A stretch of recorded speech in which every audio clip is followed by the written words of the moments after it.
Salut à tous, j'espère que vous allez bien. Aujourd'hui, nous allons plonger au cœur d'un scandale politique qui risque de marquer l'histoire de la Côte d'Ivoire. Comment Alassane Ouattara, avec la complicité d'Emmanuel Macron, prépare-t-il un véritable hold-up électoral en 2025? Accrochez-vous, car ce que vous allez entendre est explosif. Une stratégie bien huilée pour confisquer le pouvoir. Depuis des mois, des signaux alarmants se multiplient. Alassane Ouattara, qui a déjà bafoué la Constitution pour s'offrir un troisième mandat en 2020, semble prêt à tout pour garder la mainmise sur le pouvoir en 2025. Son plan repose sur plusieurs axes. Contrôler la commission électorale indépendante, CEI. La CEI, censée garantir des élections transparentes, est en réalité sous le joug du régime.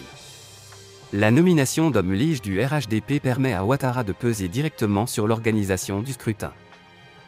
Manipuler le fichier électoral, on observe des tentatives de suppression massive d'électeurs opposants et une inscription en masse de citoyens acquis à sa cause, notamment dans le nord du pays.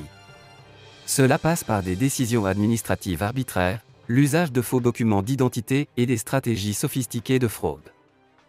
Maîtriser l'appareil judiciaire, en criminalisant ses adversaires politiques, Ouattara empêche toute alternative d'émerger.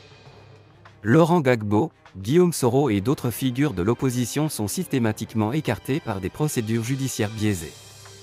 La Cour suprême et le Conseil constitutionnel, censés garantir l'équilibre institutionnel, sont sous la coupe du pouvoir.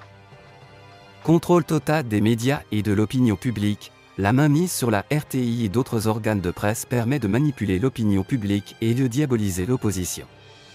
Les voix dissonantes sont muselées, les journalistes critiques sont persécutés, et l'usage massif de la propagande sur les réseaux sociaux permet d'orienter le débat en faveur du régime.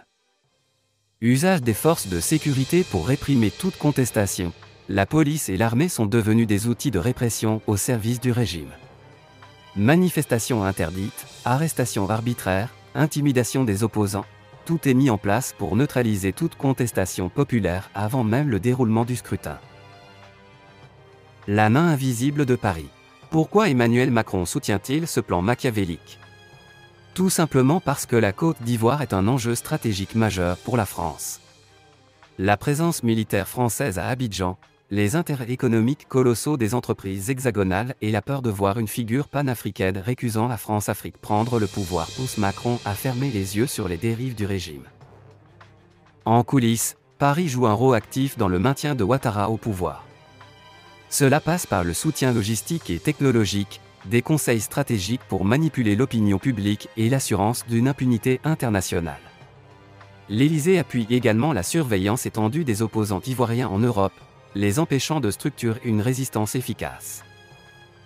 Une élection jouée d'avance. Tout porte à croire que les résultats de 2025 sont déjà scellés.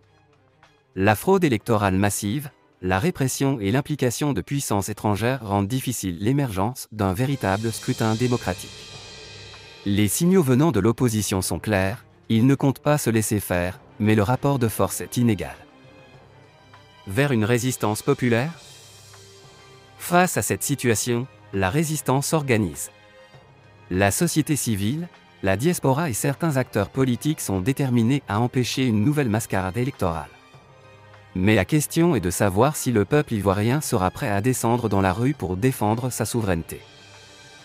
La situation est donc critique, et nous devons rester vigilants. Partagez cette vidéo au maximum, car l'information est notre première arme contre la manipulation. Restons mobilisés, et à très bientôt pour de nouvelles analyses.